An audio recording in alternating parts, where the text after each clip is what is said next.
أعوذ بالله من الشيطان الرجيم بسم الله الرحمن الرحيم اللهم عجل لوليك الفرج.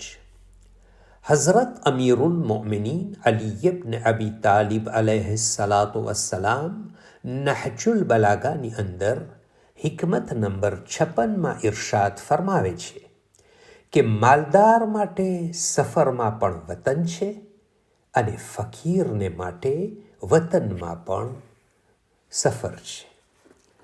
વતન એ જગ્યા છે જ્યાં જન્મ થયો હોય, સગાવાલાઓ અને ચારો તરફ જાણીતા અને દોસ્તો હોય, તેમજ મદદને વખતે મદદ પણ કરે.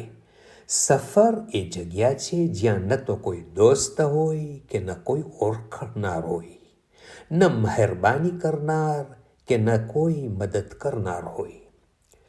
ઇમામ અલી અલૈહિસ્સલાતુ વસ્સલામ ફરમાવે છે કે માલદાર પોતાની દોલતના પાવર ઉપર જ્યાં રહે ત્યાં મોહબ્બત કરનાર અને ઓળખીતાઓ તેમજ મદદ કરનાર બનાવી શકે છે, જેથી વતન જેવા હાલત પોતાના આસપાસ ઉપર ઊભા કરી શકે છે. અને ગરીબ માણસ પોતાના વતનમાં પણ હોય તો પણ તેની ગરીબીના કારણે તેને કોઈ ઓળખતું નથી. પોતાના પણ દૂર થઈ જાય અને મુસાફરની જેમ જિંદગી વિતાવે છે, એટલે કે જેને કોઈ ઓળખતું ન હોય. ઇમામ અલૈહિસ્સલામના આ બયાનમાં મોમિનોને ખાસ પૈગામ આપ્યો છે કે લોકો કોશિશ કરે કે દોલતમંદ બને અને તેનાથી બીજાઓને પોતાની તરફ ખેંચે અને જરૂરતમંદોને મદદરૂપ બને, વાજિબ હક્કોને અદા કરે, કેમ કે ગરીબી જિલ્લતનું કારણ છે અને ઘણી વખત તો કાફિર પણ બનાવી દે છે. સમાજમાં ગરીબીને દૂર કરવા માટે એવા મજબૂત પગલાં લેવામાં આવે કે જેથી ગરીબ પોતે મોહતાજ ન રહે, બલકે પગભર થઈ શકે અને તે બીજાની પણ મદદ કરી શકે.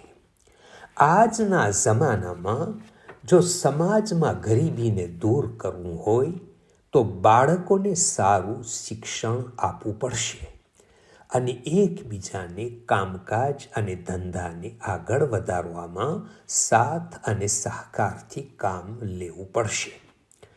અહીંયા એક સવાલ ઊભો થાય છે કે રિવાયતોમાં ફકીરીના વખાણ કરવામાં આવ્યા છે, તેનો શું મતલબ છે? જવાબમાં કહેશું કે તે ફકીરી એટલે કોઈનો મોહતાજ નહીં, બલકે ફકત અને ફકત અલ્લાહનો મોહતાજ હોય, જે સાદી જિંદગી જીવતો હોય, અલ્લાહવાળા ખામોશીથી આવી જિંદગી જીવે છે. આવા માણસ બેશક વખાણને લાયક છે. اللهم صل على محمد وآل محمد وعجل فرجهم. From Fountain of Ahlul Bayt alayhim salam.